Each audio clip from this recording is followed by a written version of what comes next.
We invite you all now to join us for our mantra meditation session. If this is the first time that you're doing this, then congratulations for being so open-minded and adventurous to try it out. It's really simple and very easy. We'll be singing through the mantras. So Bhakti over here will sing through the mantra that's here on the board behind us. And then we will all respond together, singing the same mantra to the same tune. Then she sings again, and then we sing, and we'll continue on like that for around 10 minutes or so. And by the way, meditation isn't that foreign to us, is it? All day long we're focusing our minds on so many things. Mantra meditation, however, is special, and that the sound vibrations that we're focusing on are very powerful Sanskrit mantras found in the Bhakti Yoga texts. And many people for many centuries have meditated with these mantras, and it's had profound effects for them. And so we can also experience that in terms of elevating the consciousness and making that deep connection with the Supreme Absolute. Alright, so are you ready? Maybe we'll read through the mantra. I'll read through it and then you can repeat it after me. So Hare Krishna, Hare Krishna, Krishna Krishna, Hare Hare, Hare Rama, Hare Rama, Rama Rama, Hare Hare. Okay, yeah, I think you're ready. Right. Hare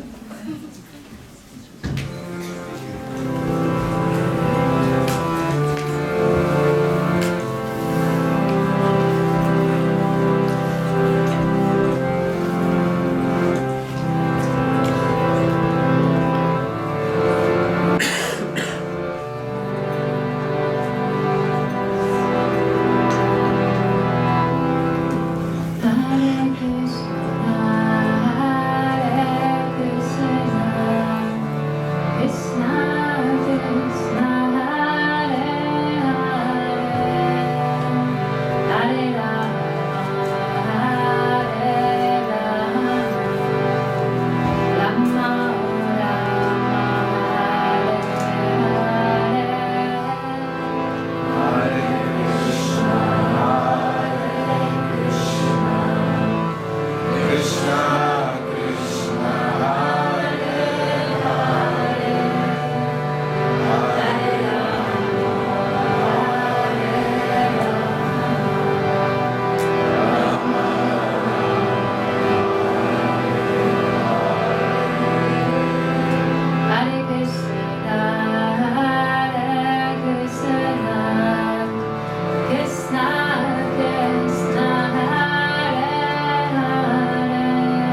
everybody who just joined us as well. And don't feel that you've missed out because you've missed a bit of our mantra meditation, because we have a special surprise. Just after the talk and the question session before dinner, we'll have a special mantra meditation session led by our guest this evening. And that is very significant, and which also brings me to the point of introducing him. Imagine doing something every day for almost 50 years. You'd be pretty good at that, isn't it? And you'll have a lot of realization and a lot to share in that. And so this is the case with Devamrita Swami, who is our guest this evening, and who is extraordinary in many ways. He graduated from Yale University, which is one of the finest educational institutes in the world. And at that point, he decided to take up the lifestyle of a monk. And so for the next almost 50 years, he's been traveling around the world, to every continent of the world, meeting people from all different walks of life and backgrounds, and inspiring them and uplifting them, inspiring them to change. And he's also an author of many books, and he regularly gets invited to speak at management institutes and universities. And he's also a lifestyle coach for many thousands around the world. And so, this evening, we have a very practical and relevant topic. I'm sure you would all agree. So don't stop till we have enough. The yoga science of satisfaction. So please join me in welcoming Devamrita Swami.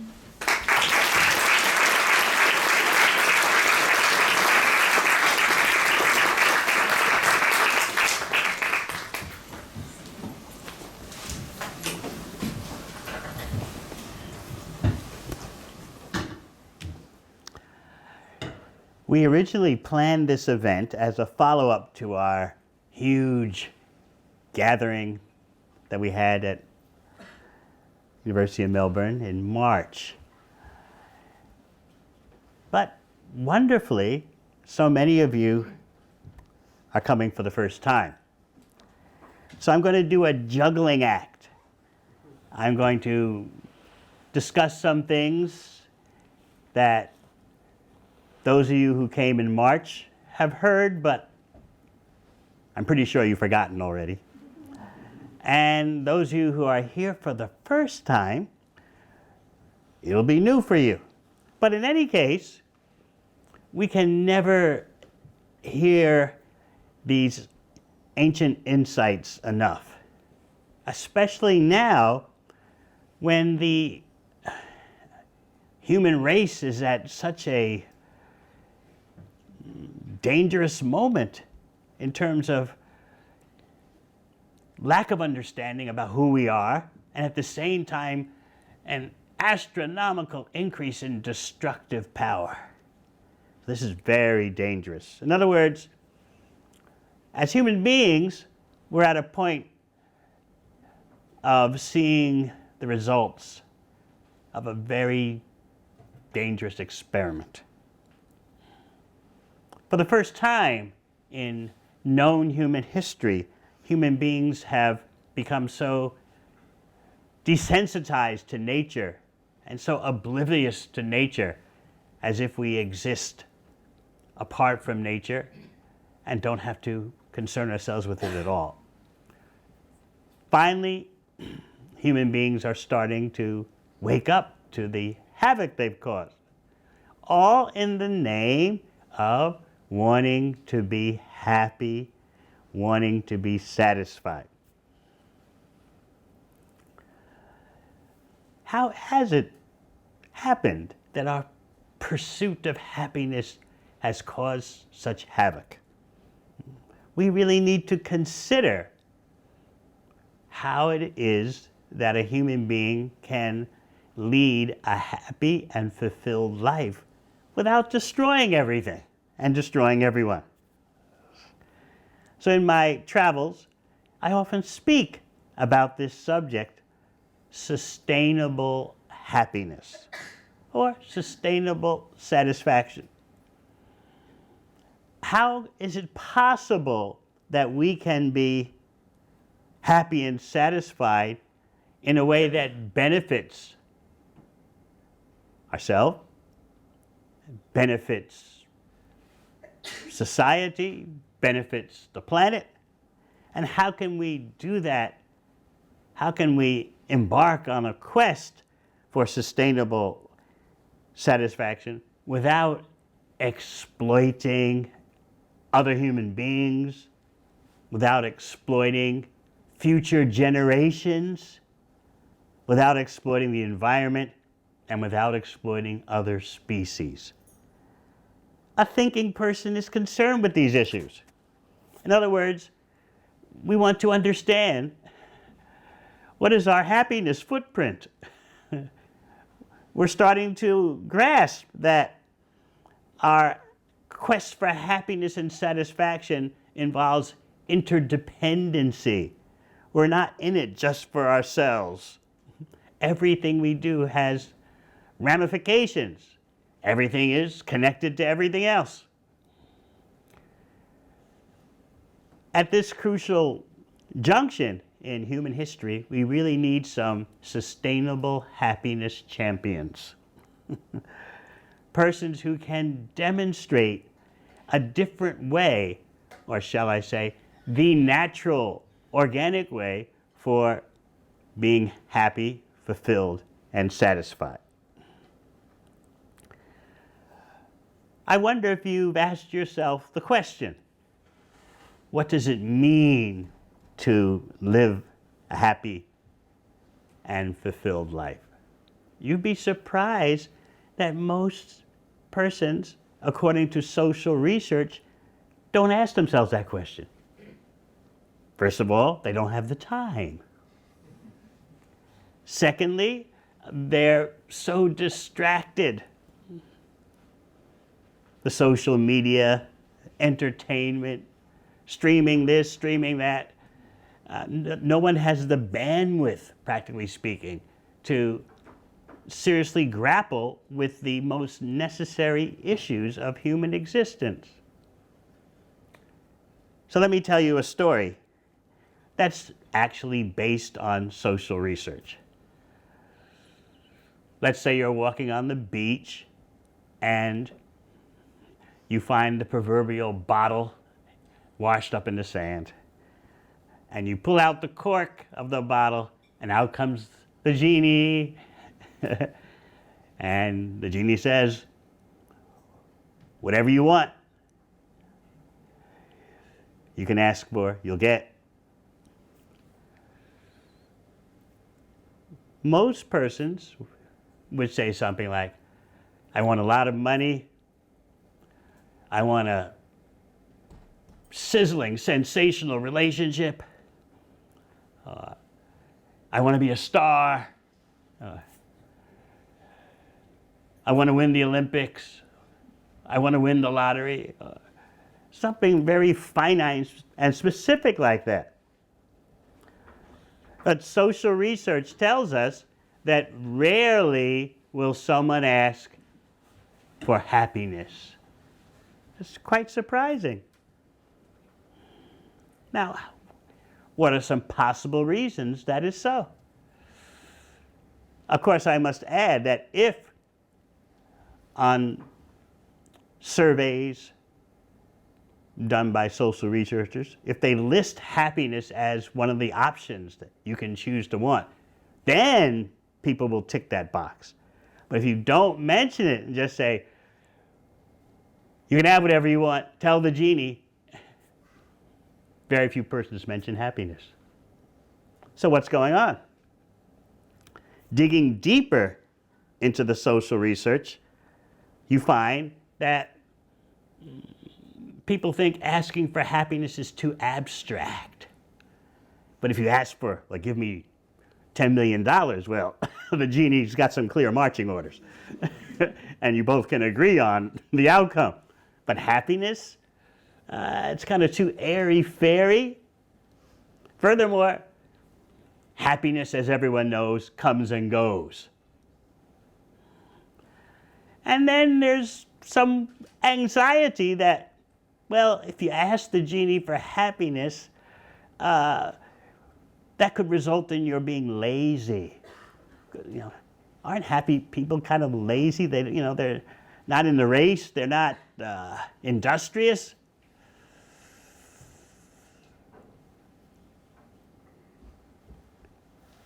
Just consider that we've become means maximizers. You know, there are the ends and there are the means. When you're afflicted by the disease of means maximizing, you simply focus on getting things that you think will make you happy. You don't focus on your own happiness. So you're thinking, I've got to get that extra advanced degree.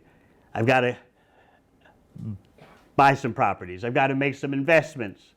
I've got to do some leisure holiday traveling. I've got to meet more persons. But what's actually going on is you want to be happy. But this syndrome of focusing on the means has blinded you to the actual goal that you want.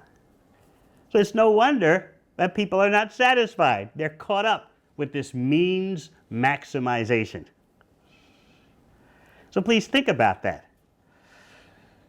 It's a very common syndrome. And in this way, it's very difficult for us to unearth, dig up the foundation and see, where is our life going?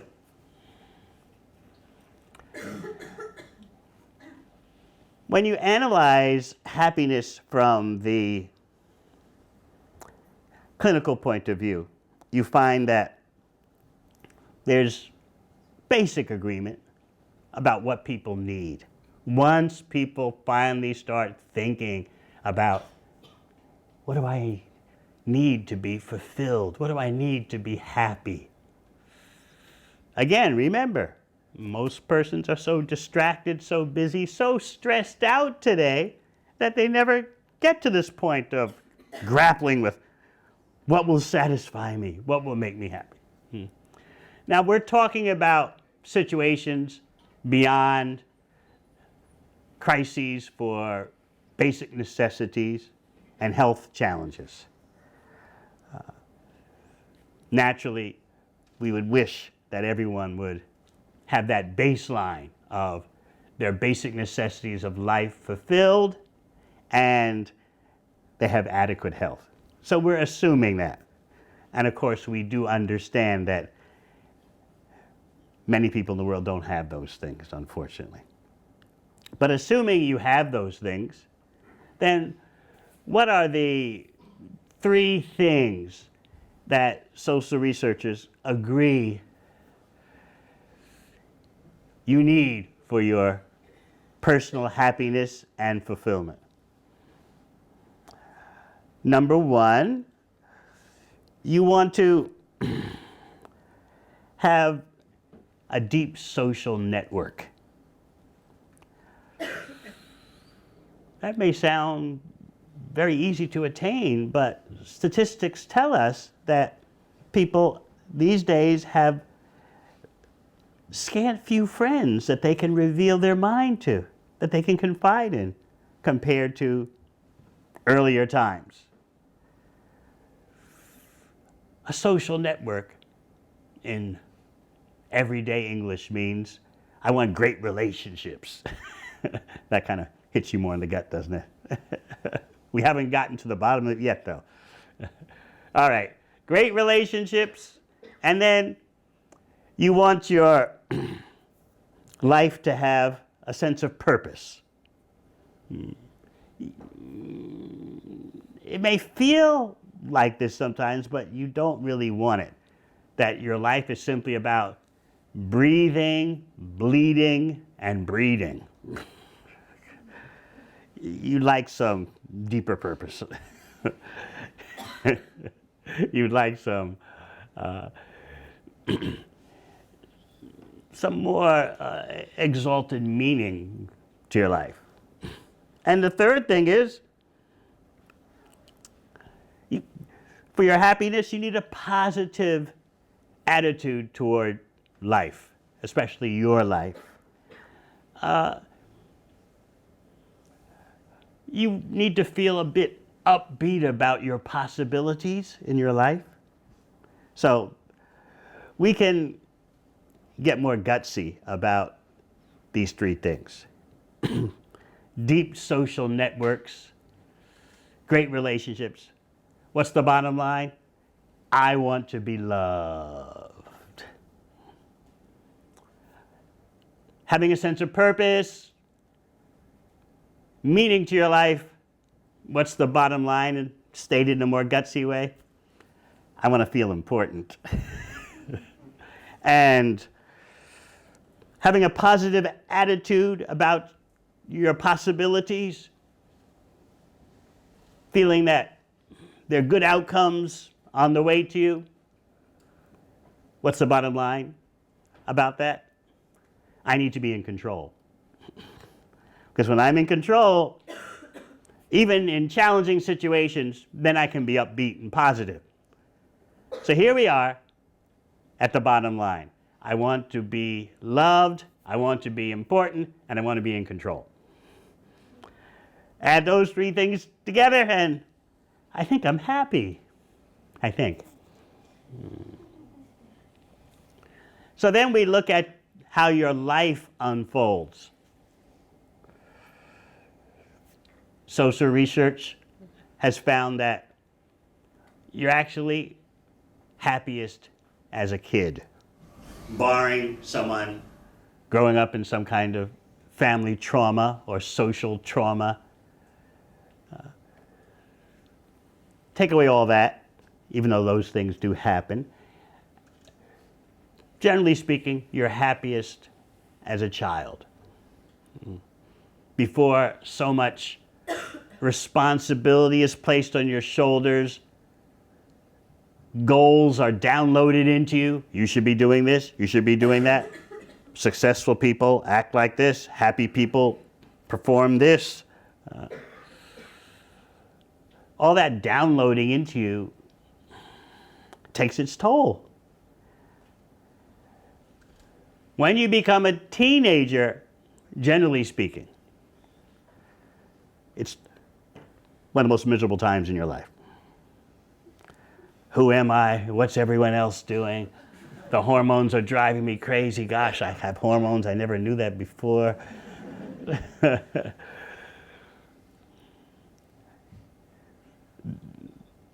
The comparative misery of your teenage years is not repeated until when?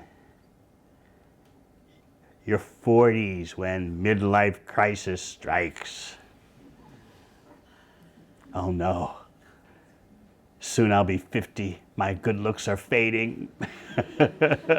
What have I done? What will I do?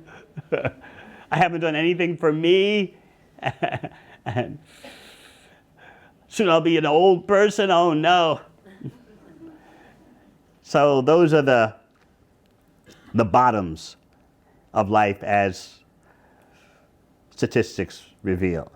Teenage years and your 40s. And then around 50 and 60, you go on the upswing. You rise up a bit. If you live until your 80s, and it's down again, because you've got all the desires of a young person, but your body can no longer execute. This is the sad reality of old age, physical decline. The yoga texts actually explain this point, which is not discussed much in our contemporary world. Let's say you're 85, you're 90, you have the same mental desires as when you were younger, but your body can't execute those desires, and therefore it's a very painful situation. Should we just live for the moment, knowing that those down times will come? Should we maximize our current possibilities? Or should we search for a non-physical, non-psychological source for happiness? This is the real question. To understand the yogic approach to satisfaction, we're going to have to do a critique of conventional so-called satisfaction. We've become accustomed to very substandard happiness. Unless we have some knowledge of what is higher happiness, higher satisfaction, it's hard to appreciate how bad a product we've settled for. You can catch yourself sometimes thinking in this way. Let me, through technology, through money, save time so that I can savor those quality moments. Sounds good, doesn't it? Yeah, save time for those quality moments. But the yogis will point out, how is it that life has just become a bunch of quality moments? Why so much emphasis on the moments? Where is your whole life going in terms of its focus now and in the future?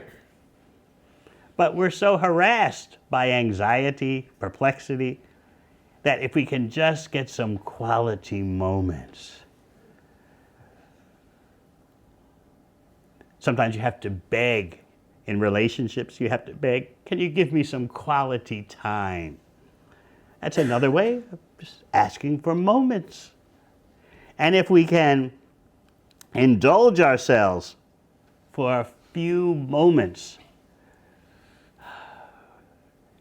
we think we feel relief.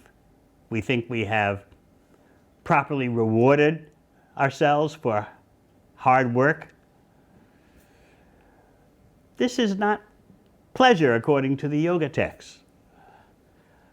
Real pleasure, the yogis will tell you, has no beginning or end.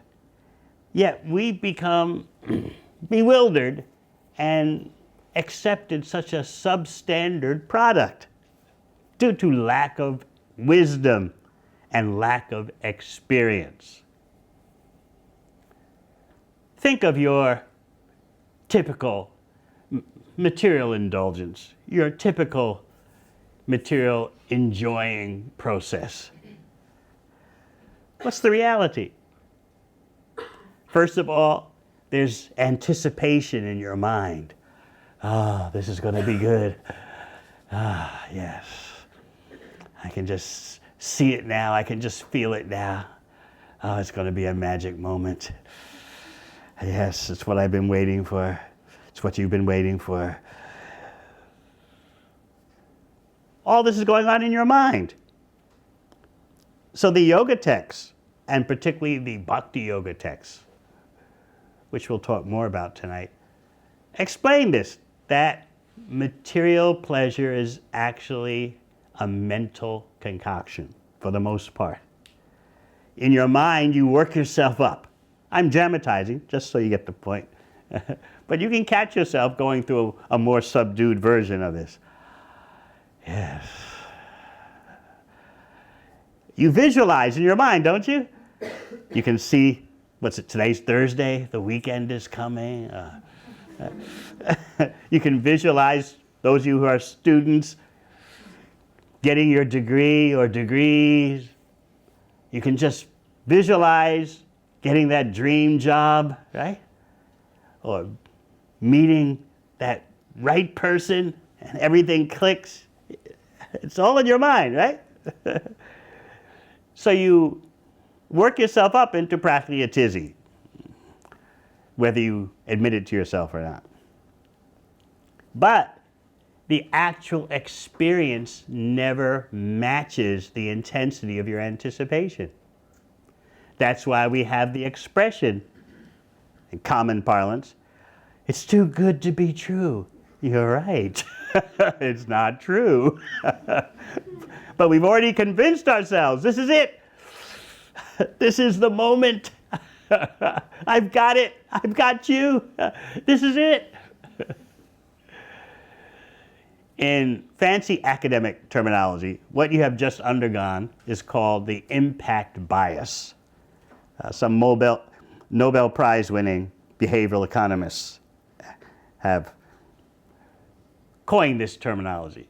The impact bias means that the human mind is predisposed to over-anticipating the bang that you're going to get from a future experience. You exaggerate in your mind the emotional impact. You always overshoot the mark. Mm-hmm. And it's amazing that behavioral economists admit that although they've studied this phenomena year after year after year, they themselves fall victim to it every day.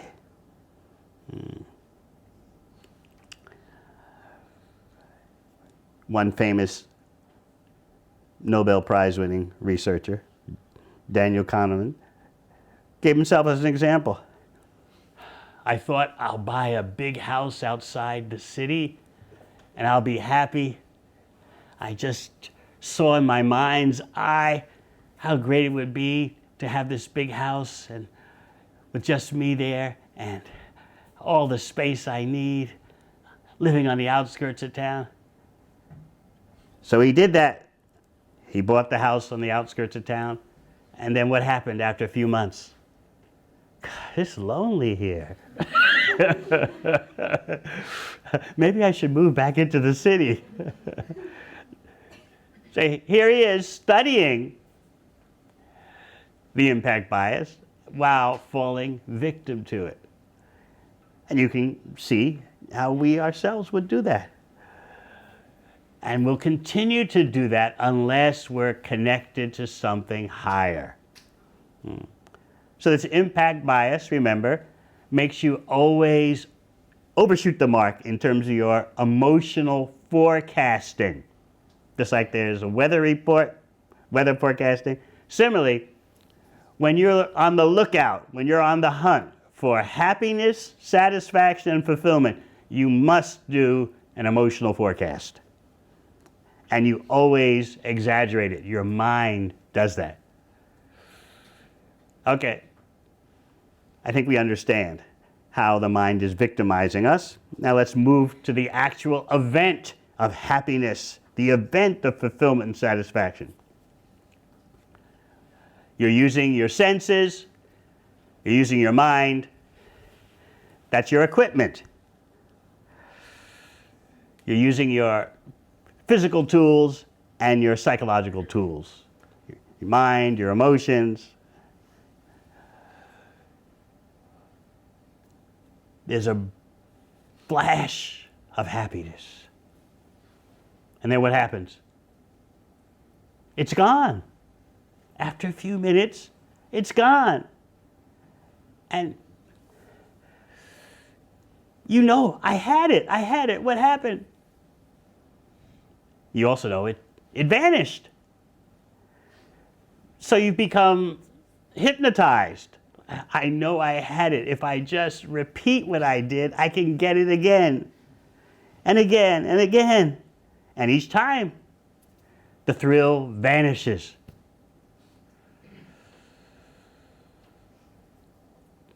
We tell ourselves with resignation, well, I guess that's as good as it gets. I guess this is what the game known as life is all about. You try to get those magic moments. The thrill comes, the thrill goes. What can be done? And you excuse yourself from this whole futile pursuit by saying, look, what do you want out of me? I didn't make the world this way. Okay? I'm just trying to do the best I can, you know? I mean, give us a break, Swami, you know? We're just trying to be nice persons. We're not the most saintly persons, and we're not the greatest sinners, you know? What can be done about this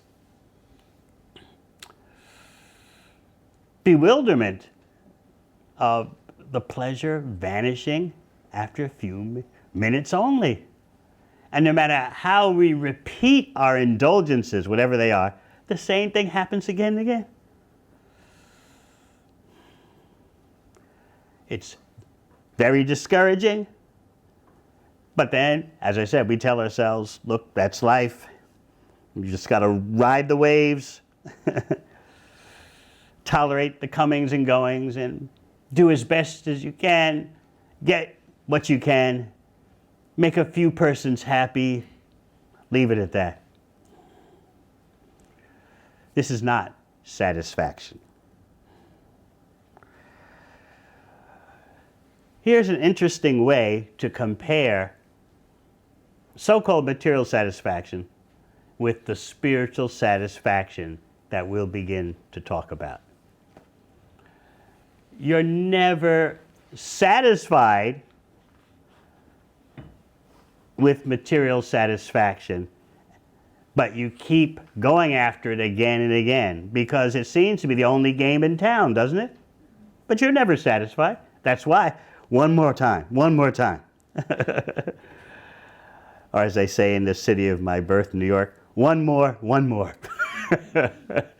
You're not satisfied.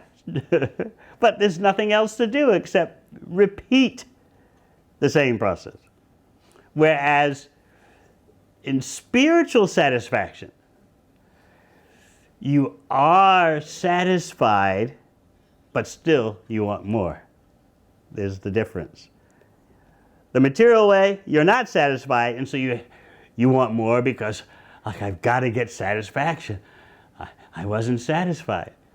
In spiritual satisfaction, you are satisfied, but you want more and more because the taste is ever increasing in freshness.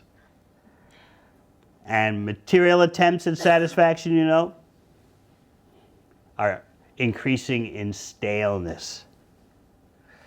These are the hard facts. For example, you can pick whatever is your favorite indulgence. Don't say it out loud what it is. Stamp collecting or whatever. Can you do it 24/7 without you becoming totally disgusted? 24/7. Now, let's say you love being around your favorite person. The fact is, and you know it, 24/7, you got to take a break, right? And you just figure out a very polite way of saying, you know, you don't say, look, I need a break from you. You say, I need to go visit mother, or you've come up with some good reason, right? Because that's the nature of material so-called satisfaction. You can't sustain doing the same thing again and again, even though it seemed that at first that activity gave you some buzz. But you go at it, you go at it, you go at it, and finally you have to stop because it's stale, it's boring. So these are the basic awarenesses that the yogis have. And in the prime Bhakti Yoga text, Bhagavad Gita, this information is there for everyone to peruse and apply in their life.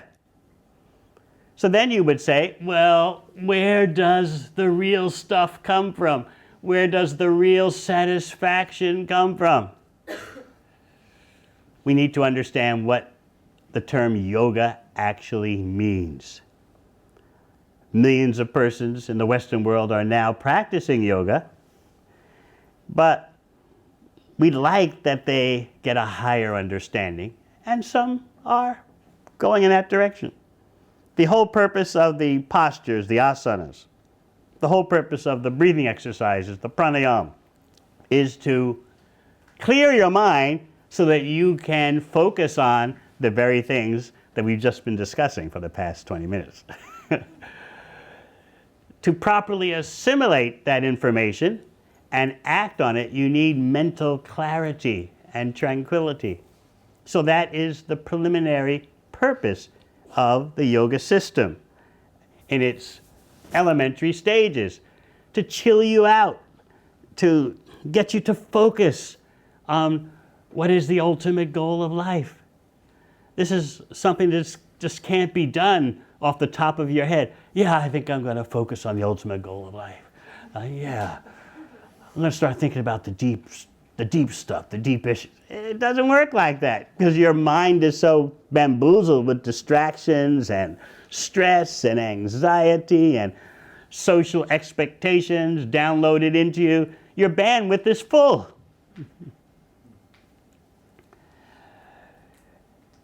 So yes, the preliminary stages of the yoga system are meant to stabilize you, clear your mind so that you can focus on what actually is sustainable satisfaction. The ultimate goal of the yoga system is to connect you with the source of all energies. And when we talk about the source of all energies, we're talking about the source of pleasure also. It's hard for us to grasp in our bewildered state, because yes, physiologically and psychologically we're bewildered. It's hard for us to grasp our state of disconnection. We're tiny particles, the yoga texts explain, disconnected from the complete whole. The very Sanskrit term yoga means connection, to link. It's not related to yogurt. Yoga means to connect, to link. So the big question is, link or connect with what? Are we the all in all? Is the whole pursuit of pleasure dependent on the tiny entities that we are?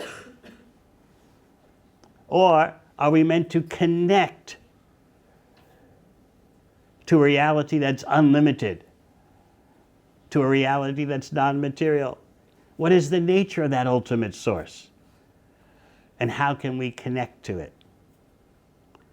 To give knowledge about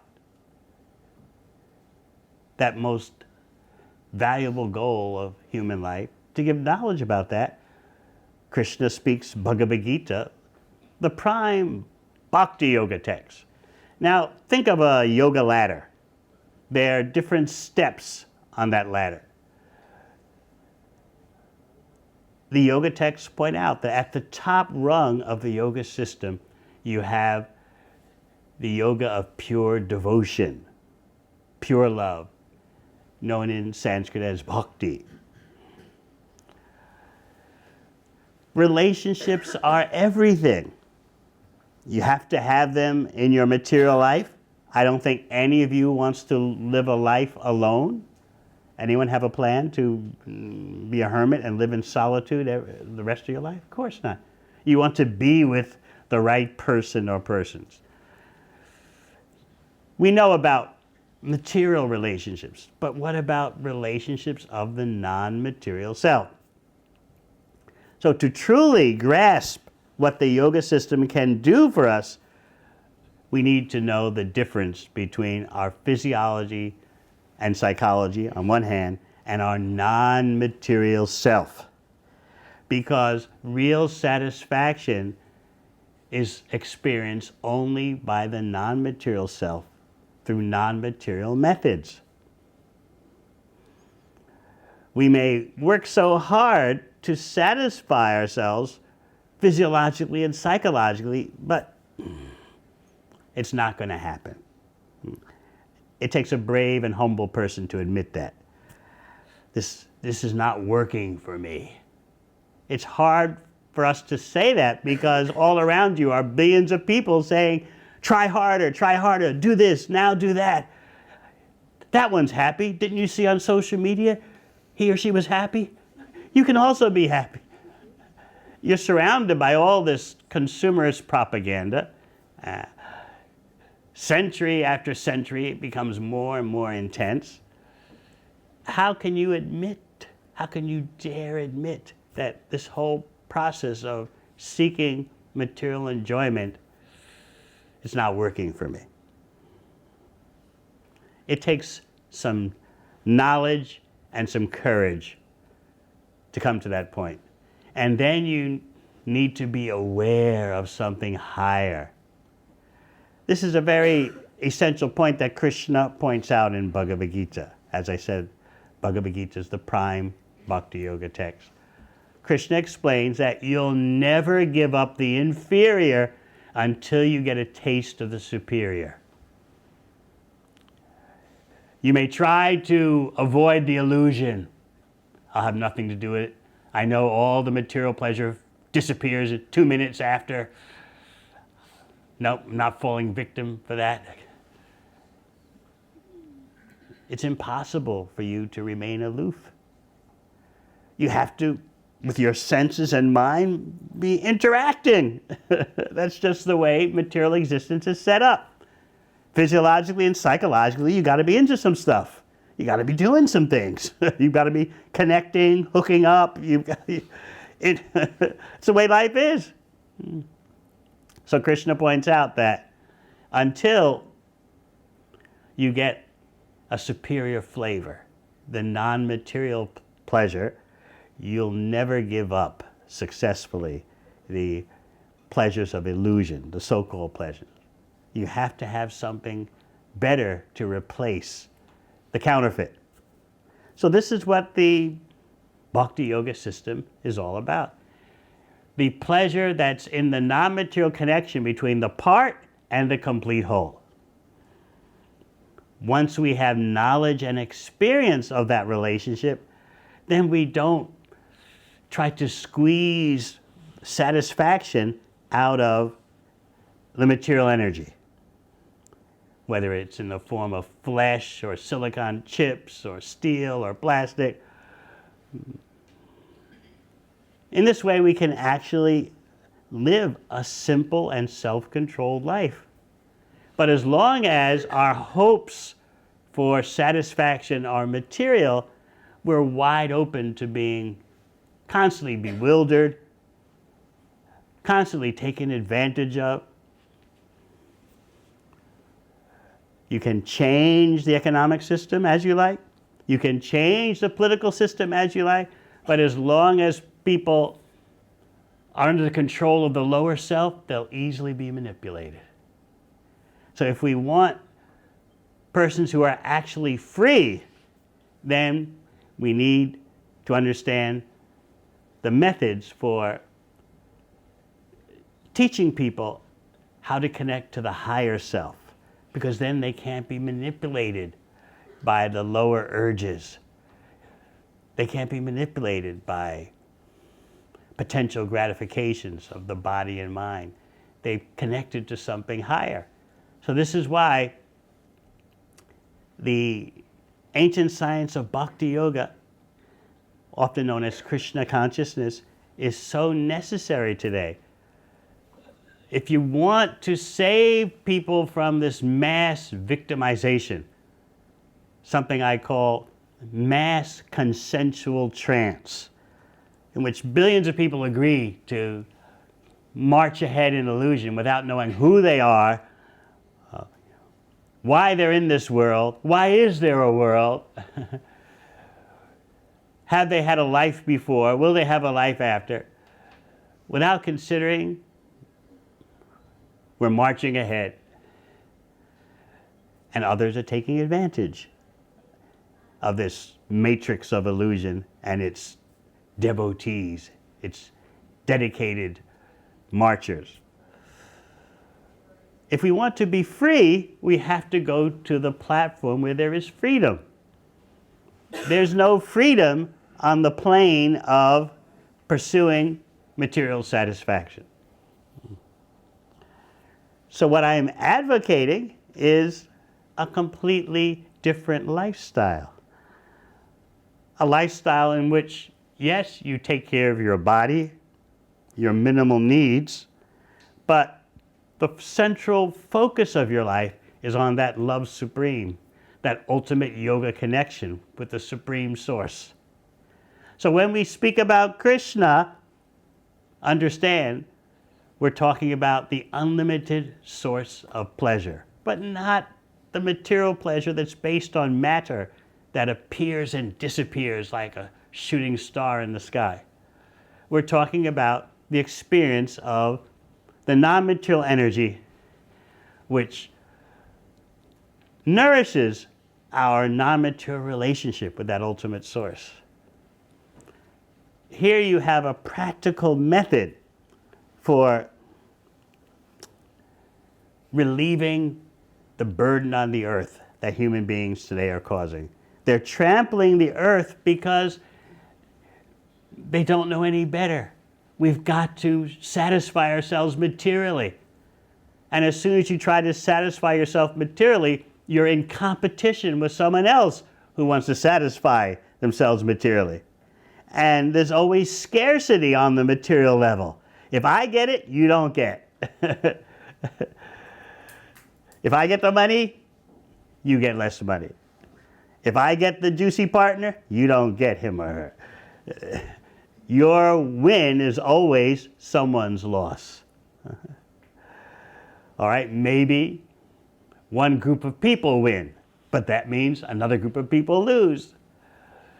All because of this futile struggle to seek individual and societal satisfaction on the material plane. So it's really time that we consider non-material methods of satisfaction.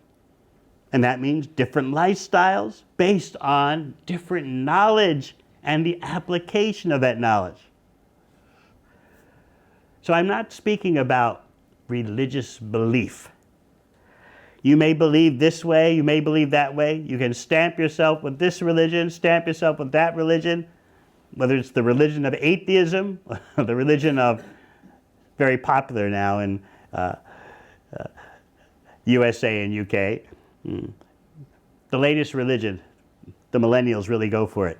It's called apatheism. It's a combination of apathy and theism, meaning I never think about it. The ultimate source, the non-material self, gosh,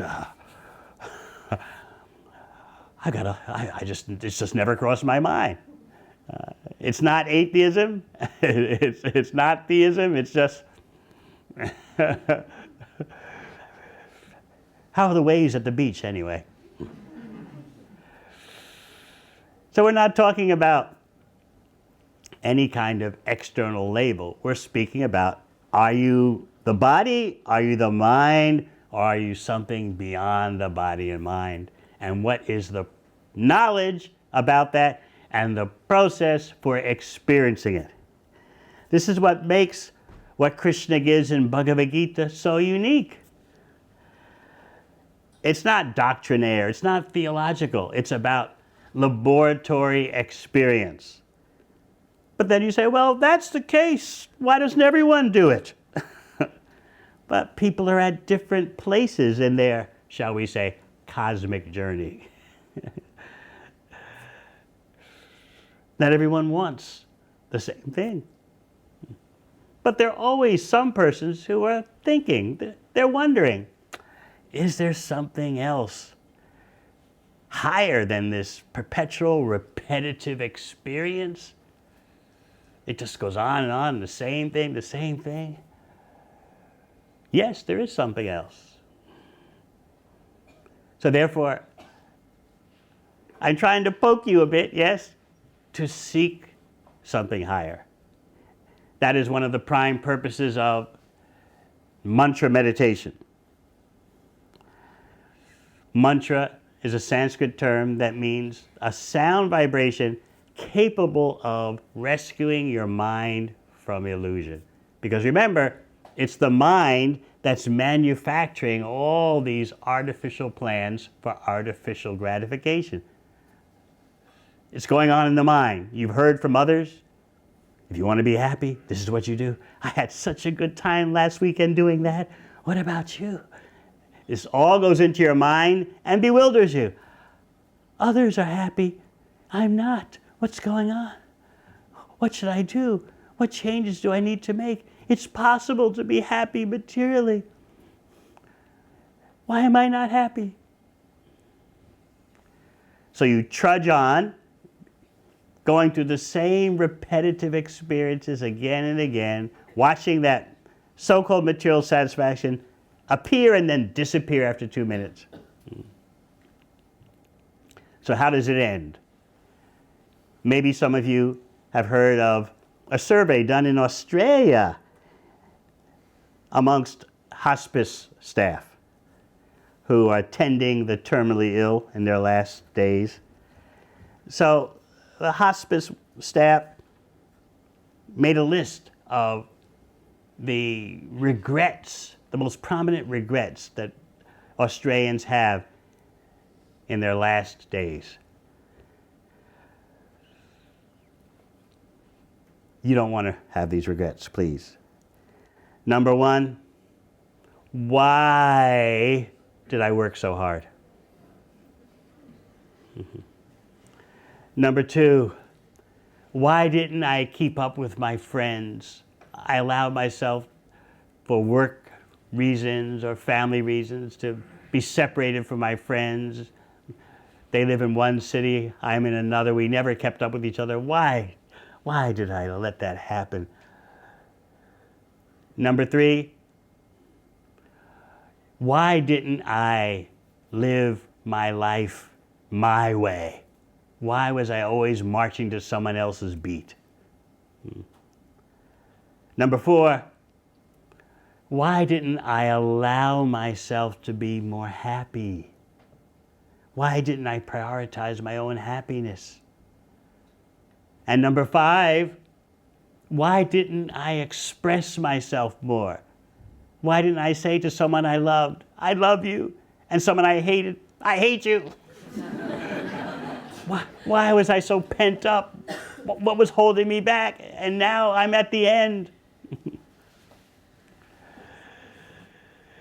The other thing that happens in Australia, different from what happens in the USA, is that, for the most part, the hospice workers say in Australia, when the person's dying and they're angry that they're dying and they got to blame someone, who do they blame? God. In Australia, they don't blame God. No. That's the USA, that religious country with, 16,000 nuclear weapons or so. No. In Australia, they blame the government. I'm paying all this GST, all this income tax, and here I am dying, what's going on? USA, they blame God because it's a Christian country with no universal health care. So is this what your outcome is going to be? Regretting like that?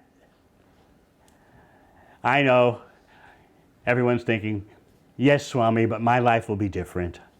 Are you sure?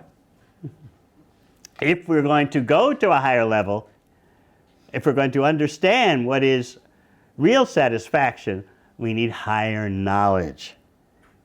So this is something that Krishna points out in the 2nd chapter of Bhagavad Gita. We've got to deal with some issues. Issue number one is the most important. Our state of disconnection from the complete whole. Our disconnection from the ultimate source. Yoga is meant to relieve that extreme problem. It's meant to accomplish that connection between the tiny particle that we are and the ultimate source. Because that's where the non-material pleasure is going to come from. So, relieve that problem of disconnection, and in doing that, we need non-material knowledge. Besides all the wonderful areas of inquiry and investigation that you're doing in your university studies. Besides that, we need superior knowledge of what is the non-material self. How are we different from the body and mind? And what are the techniques for experiencing that? In other words, we don't want to just become a bunch of true believers. You know, I believe I'm spiritual, yeah. Yeah, when I think about I'm spiritual, yeah, my partner and I, yeah, we got a spiritual thing going. Yeah. Everyone says that, but yeah, what does it mean? We need to have knowledge of spiritual science that can be experienced, because once we walk into that Bhakti Yoga laboratory and we apply Krishna's instructions, then we can see we're getting the result. And this is beyond any theological wrangling or beliefy kind of stuff. Well, I believe this. What do you believe? Oh, you believe that? Let's fight. I've got a different religious belief. What? Are you the body? Are you the mind? Or are you something else? Let's talk about that and let's experience that. That's the beginning of genuine human civilization. Doing that, we can then talk about genuine satisfaction, genuine fulfillment. Because satisfaction and fulfillment are not going to happen on the material platform. But because people are so desperately chasing this illusion, they become angry and then they fight with each other. They don't know where the blame should go. I'm not happy, I'm not fulfilled.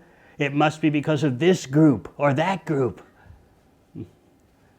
No, you're not happy, you're not fulfilled because you're just driving up the wrong road. You need higher knowledge and higher experience. Then there'll be peace. And you can show others how to be peaceful. Once there's peace, then you can talk about happiness and fulfillment. Otherwise, without peace, there is no such thing as happiness. You have to fulfill the prerequisites. Deal with this state of disconnection. Acquire transcendental knowledge, non-material knowledge. By acquiring that knowledge, you'll control your mind and senses. Rather than going to the low-level so-called pleasure, you'll connect to the high-level genuine pleasure.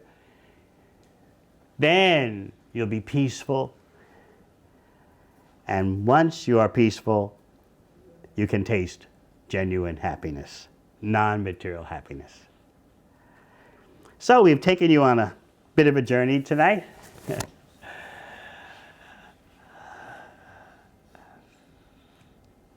These are things that I've been dealing with for quite some decades. Since my university years, I thought about these things. During my university years, I had two goals. I wanted the best knowledge and the best pleasure. I was fortunate enough, amidst my bewilderment then, I was fortunate enough to know that there's a connection between the best knowledge and the best pleasure.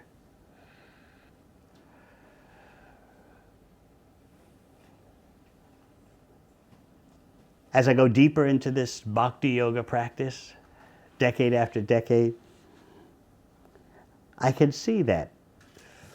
We have here the spiritual technology, the applied spiritual technology that can bring genuine peace and satisfaction for all human beings. And then human beings can finally sort themselves out, learn how to live with other creatures peacefully, learn how to live with themselves peacefully, learn how to be sensitive to nature. All these bonuses come from a proper non-material connection. This is why Krishna's instructions in Bhagavad Gita are so important.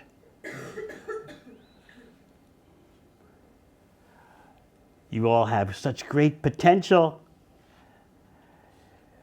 Please invest that potential on the spiritual plane. And then your efforts, your pursuits will be most fortunate and can bring the greatest fortune to others. Thank you very much.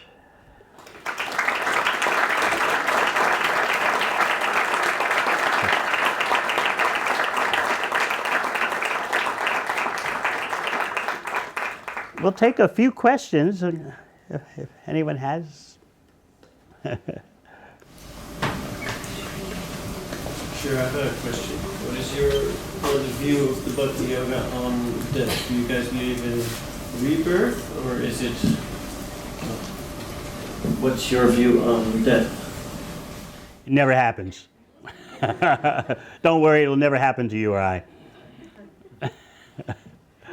The intelligent person is concerned. What's going to happen when this body is finished? Let's say you're living in a flat and it's a luxurious flat. All the conveniences are there and your partner is very happy with you. Oh, this is a gorgeous place, fantastic. And you tell your partner, well, there's just one catch. It's not a big point, but just something you might want to keep in the back of your mind, but probably you don't even want to think about it. We can be kicked out of this flat any moment. But don't worry. It's, as you say, it's such a beautiful flat. What do you think your partner would say?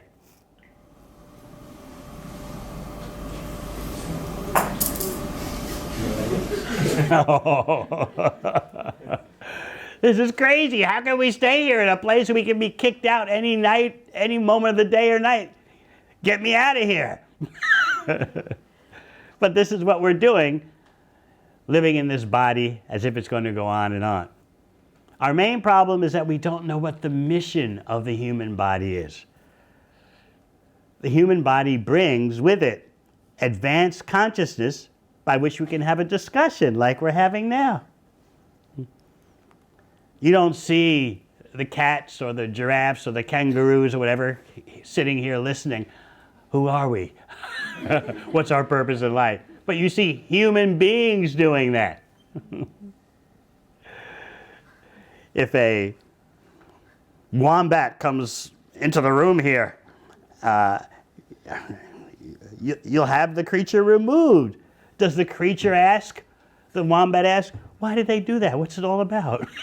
But the human being could say that. Why did they eject me? What's the purpose of life? What's the purpose of existence? I was just walking into the room. The animal can't inquire like that, but the human being can. So yes, you've asked a very important question.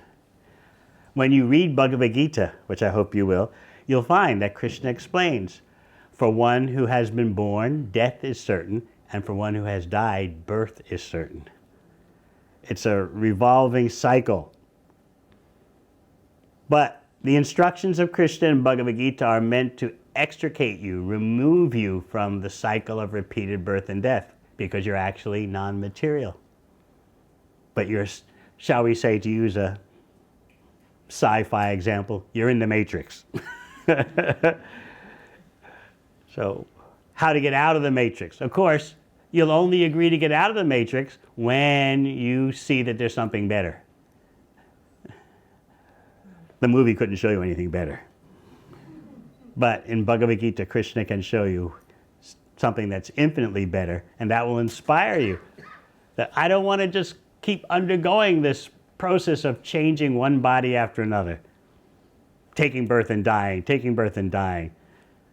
And before the next death comes, chasing pleasure that lasts for a few minutes. I got better things to do than that. So that's a very important question you've asked. So I recommend you check out Bhagavad Gita. I will, thanks. Excellent. Yes. How are you doing?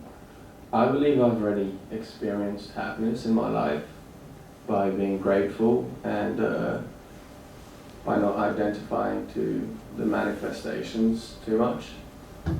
But I found myself being drawn to self-destruction again, and I'm wondering why that happens and how to stay focused. Somehow, by good fortune, you have the intuition to go to a higher level, but to sustain your grip on the higher level, you need proper knowledge and the lifestyle that will allow you to retain the benefits of that knowledge. So we're talking about two things. The Sanskrit terminology is jnana and vijnana. You need jnana, which is the wisdom, and vijnana, the application of the wisdom. So it's good that you have these predilections and intuitions. So now you need to do the work, and do the work based on the proper knowledge. And then you'll be able to sustain. But you've asked a very crucial question.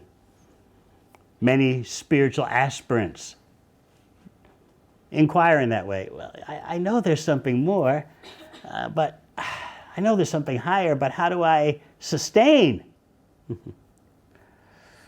Proper knowledge and proper lifestyle. Otherwise, yes, we will be knocked down by this tsunami of illusory energy. Krishna himself explains in Bhagavad Gita, you can't conquer it. It's unbeatable unless you take shelter, unless you connect with the source of that energy. If you don't connect with the source of that, both spiritual energy and illusory energy, you have no protection. You're like a 2-year-old child wandering around the center of Melbourne on his or her own. It's ludicrous. And the 2-year-old child's thinking, oh, I'm shopping, I'm doing this, I'm doing that, I'm meeting people. And everyone knows you're a 2-year-old kid. Where's your parent? Where's your connection? So therefore, at the end of Bhagavad Gita, Krishna makes the offer. Reconnect with me and I'll sort out all these inadequacies. Hi. So I feel like even though I'm trying to have like a lot of positive thoughts, I still do have like negative thoughts constantly coming into my mind. So how do I filter out those thoughts and focus on the positivity only? Your mind goes through 2 phases. The Sanskrit terminology from the yoga text is sankalpa vikalpa, accepting and rejecting. This is good. Nah, it's not so good. She's really nice. Nah, I don't think so. Back and forth. It's enough to drive you crazy, isn't it? This is why people take intoxication, because they think, if I just dope myself up, I'll finally get some peace. Otherwise, my mind is just yes, no, I like it, I don't like it. Night and day, 24/7. This is what I want. No, actually, I don't want it. And have you ever seen 2 people subject to each other to this? Well, what do you really want? Well, I don't know. Do you know what you want? Well, I don't know. But you did this, and you should be doing that, and on and on it goes. This is called entanglement. I recommend the applied spiritual technology of mantra meditation, which will stop all that mental chatter and connect your mind to that ultimate source. It'll connect your mind to Krishna. In Bhagavad Gita, Krishna says, always think of me. So we need to find out, who is this me that Krishna is speaking of? It's not us, tiny little particles. Krishna is referring to himself as the cause of all causes, the Supreme Consciousness. So how do we connect with Krishna? So the mantra meditation, particularly the Hare Krishna mantra, is especially for that purpose. So I recommend that as a daily practice. It's what I do, if you don't mind me saying. Wonderful questions. Anyone on this side? Or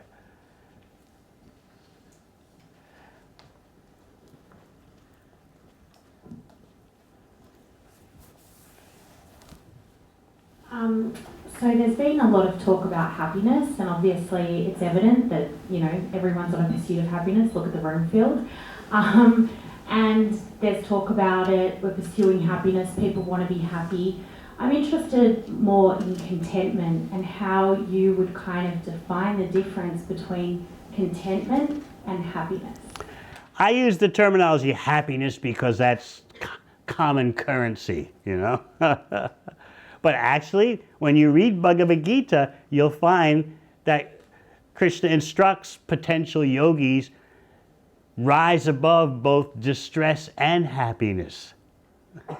Because happiness and distress are just inbuilt characteristics of material nature. They come and go, just like the seasons. You know, like the weather here in Melbourne. One minute, oh, the sun is out. The next minute, happiness and distress come and go like that. Krishna gives that particular example in chapter 2 of Bhagavad Gita. Happiness and distress come and go like the winter and summer seasons. The self-controlled yogi is not disturbed by this coming and going because of that higher connection. But because everyone, as you say, wants to be happy, I trade in that currency. But yes, there is a level far above the comings and goings of happiness and distress. Distress upsets you, right? But if we're more introspective, we'll find that happiness also upsets us. It's something that just hits us and then it's gone. So the yogi doesn't want to deal with these temporary waves that come and go. What is actually lasting? What is permanent? And what is ever fresh? As long as you're on the platform of physiology and psychology, everything becomes stale. Because the body and mind are ruled by time. Time decays everything. Whether it's your mind, your body, your relationship, time finishes it. So yes, rise above happiness. I think you've already answered some of my questions by answering other people's questions. But because my questions are kind of linked, so I would just ask together. So my first question is how do you figure out that non-material connection? And then if we want to pursue that non-material connection, how do we pursue that non-material connection through all these circumstances in life? Because through all these earthly things, and what kind of qualities one has to have to pursue and maintain these non-material questions. And if there's something that... Okay. The first quality the person should have is what you've just done. Open your mouth and ask. Is there something better? Is there something higher? How do I access it? So again, we need the right knowledge. I'm recommending the top rung of the yoga ladder, Bhagavad Gita, and we need the right lifestyle. And that brings us to our collective experience of mantra meditation. Those of you who were here at the beginning, you did a bit of the chanting of the mantra. I'd like to ask for your participation just for a few minutes. And if we can invest our hearts and our heads, we can walk away with an unforgettable experience, because the sound of the mantra is not material. Although we're hearing it with apparently material ears, the sound vibration is not material. arouses in us the longing for that ultimate connectivity. It arouses in us a desire to connect with the ultimate source of pleasure, to connect with Krishna. So please, I ask for your participation. It's call and response. I'll sing a simple tune because the musicality is not the most important thing. The most important thing is the sincerity of the heart. So please, just for a few moments.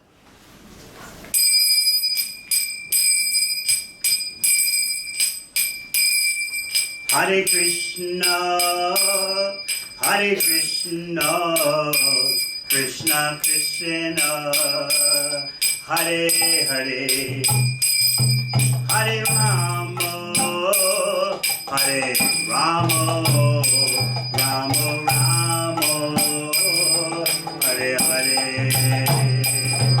Hare Krishna, Hare Krishna Krishna, Hare Hare, Hare Rama, Hare Rama, Rama Rama, Hare Hare. Hare Krishna, Hare Krishna,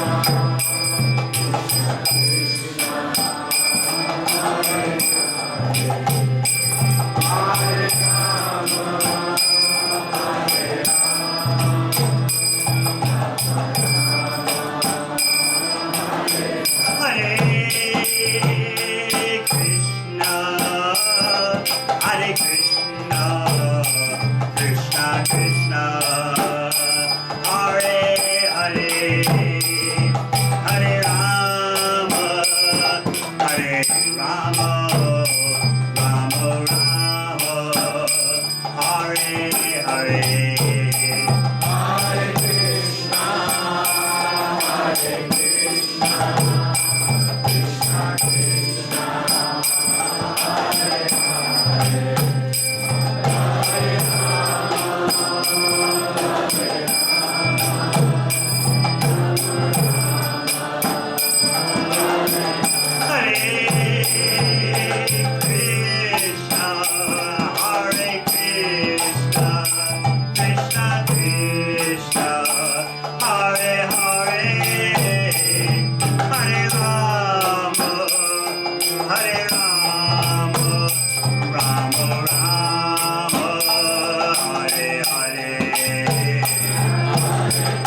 Krishna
Rama